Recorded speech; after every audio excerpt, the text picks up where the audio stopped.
Pourquoi rien n'est fait? Eh bien parce qu'on nous raconte qu'en France, finalement, on a guère d'efforts à faire puisque nous avons le nucléaire.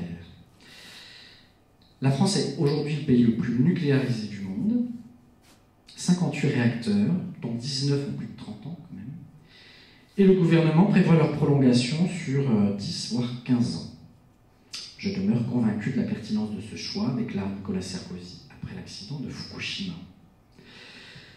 Ce pari nous paraît risqué, d'abord dénué de sens économique, parce que si autrefois on nous racontait que le nucléaire ne coûtait pas cher, d'ailleurs dans mes modèles, le ministère m'obligeait à paramétrer des coûts du kilowattheure de nucléaire à 30 € le kilowattheure, et là il y a un rapport de la Cour des comptes qui vient de sortir, et qui nous dit, hors gestion des déchets, c'est au bas mot 50 € le kilowattheure, le nucléaire, et l'EPR, donc la dernière génération, le coût serait compris entre 70 et 90 € le kilowattheure. Pour vous donner un ordre de grandeur, l'hydraulique c'est 60 € le kilowattheure et l'éolien 80 € le kilowattheure.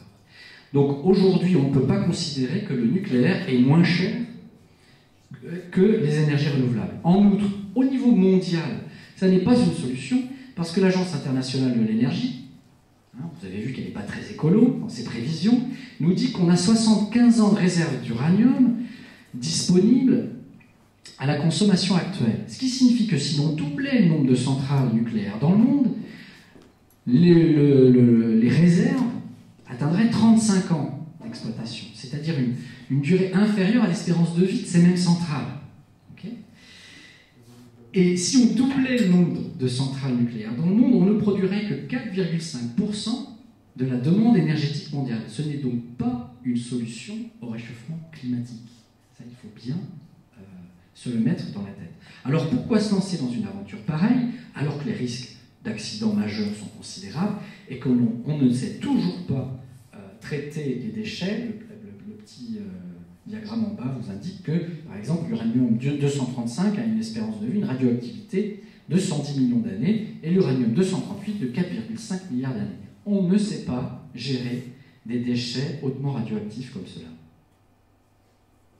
Si bien que des chercheurs regroupés dans une association qui s'appelle Negawatt ont pondu un scénario, dit de facteur 4, qui vous montre, alors là vous avez en vert les parts de renouvelables, ici l'uranium, donc le nucléaire en France, le gaz naturel, le pétrole et le charbon. Ça c'est l'état actuel de notre mix, prolongé jusqu'en 2050.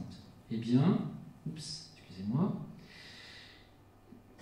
en mettant en place une politique de transition énergétique, on pourrait, grâce à de la sobriété, de l'efficacité énergétique dans les logements et de l'efficacité énergétique dans nos processus de production, quasiment réduire de 30% la demande d'énergie et produire le reste à 80% par des énergies renouvelables. Le nucléaire disparaîtrait en 2032, c'est-à-dire qu'on fermerait les centrales dans l'ordre chronologique de leur apparition. On n'aurait pratiquement plus de gaz, ni même de pétrole dans notre mix énergétique. Alors l'ADEME s'est penché sur les scénarios dits de trajectoire facteur 4 comme ça, et effectivement, on arrive à des sujets comparables, sauf qu'on n'a pas le droit de les publier. On ne publie que des scénarios de facteur 4 avec une puissance installée du nucléaire qui reste constante, soit en légère diminution. Alors, quel effet sur l'emploi? Si vous lisez les deux petites manchettes qui sont en bas à droite du truc, je lis dans le Parisien, sortie du nucléaire, 1 million d'emplois mis en péril, selon le PDG d'EDF. Et puis, cette semaine fut la semaine de toutes les surenchères. Dans les Échos, quelques jours plus tard, on lit compétitivité, 2 millions d'emplois fragilisés en cas de sortie du nucléaire. Pour les libéraux, la préservation de l'environnement, elle est coûteuse. Pour eux, la lutte contre le réchauffement climatique induirait une hausse du prix de l'énergie et la diminution de la consommation d'énergie réduirait la production. Donc ce serait préjudiciable à l'emploi et les investissements verts ne compenseraient pas cette perte, disent-ils. D'abord parce que le kilowattheure renouvelable, prétendent-ils, est plus cher. Il y aurait donc une baisse du pouvoir d'achat, une perte de compétitivité à l'extérieur. Et puis, si on investit dans le vert, on ne peut pas investir dans le gris. Un effet d'éviction, c'est neutre pour l'économie, nous disent-ils. Or, ça ne se passe pas comme ça. Grosso modo, ils nous proposent une logique sacrificielle. Soit on fait de la lutte contre le changement climatique, Et dans ces cas-là, c'est la récession immédiate. Hein, alors en période de crise, ça en fait trembler beaucoup. Soit alors on ne fait rien, et c'est l'apocalypse, mais plus tard. Or, ces théories ignorent trois effets. D'abord, l'effet de la réduction de la facture énergétique sur l'économie. Grosso modo, aujourd'hui, la France importe pour 50 milliards de pétrole. Si on fait des économies d'énergie, c'est des capitaux disponibles aujourd'hui et maintenant que l'on peut réinvestir dans l'économie. Les secteurs écologiques sont plus intensifs en emploi. C'est-à-dire que j'ai plus d'emplois au kilowattheure produit dans le renouvelable que dans une centrale nucléaire ou dans une centrale thermique à flamme, au gaz ou au charbon. J'ai plus d'emplois par unité de chiffre d'affaires dans le ferroviaire que dans la route. Donc tout transfert d'activité d'une branche énergivore vers une branche dite verte est créatrice d'emplois. Si bien que ça relance la consommation et ça dope l'activité économique. Et puis, il y a l'effet d'entraînement des investissements verts sur l'activité. On ne va pas déshabiller Pierre pour habiller Paul. Les investissements verts, ce seraient des investissements subventionnés par les pouvoirs publics qui pourraient s'endetter auprès de la Banque centrale et donc on ferait tourner de la planche à billets. Il n'y aurait pas d'effet d'éviction. Donc nous proposons, 12 milliards d'investissements annuels dans les énergies renouvelables. 12 milliards, c'est pas énorme. C'est 4 milliards dans l'isolation du bâti, 4 milliards dans les transports collectifs et 4 milliards dans les énergies renouvelables. Donc, on nous a demandé de regarder quels seraient les effets de cette politique sur la croissance, l'emploi.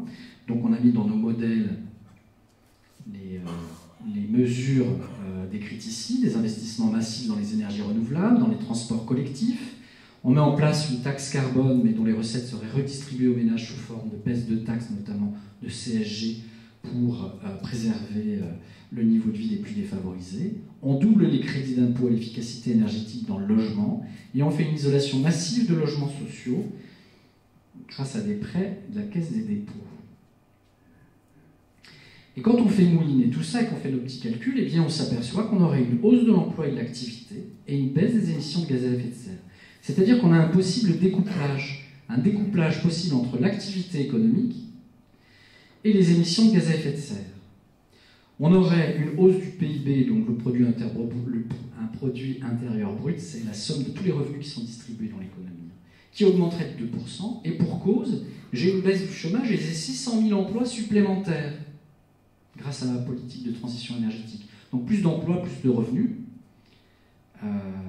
plus d'activité économique. J'ai une division par 4 de mes émissions de CO2, mais j'ai une baisse de 30% de la demande d'énergie, c'est relativement conforme au scénario négawatt. Et j'ai une taxe carbone en 2050 de 500 € la tonne de CO2. Alors quand les gens entendent 500 € la tonne de CO2, généralement, ils frisent l'apoplexie. Mais il faut savoir que vous payez déjà 265 € de taxe carbone implicite, de TIPP, sur le super, par exemple. Et ça représente seulement 8 centimes par litre d'essence. Donc là, grosso modo, on vous vend un facteur 4 pour 25 centimes par litre d'essence en 2050, alors que votre niveau de vie aura doublé. Donc, quelque part, pour sauver la planète, ce n'était pas un arbitrage très douloureux, et ce d'autant plus que ces recettes seraient redistribuées aux ménages, sous forme de baisse de prélèvements obligatoires par ailleurs.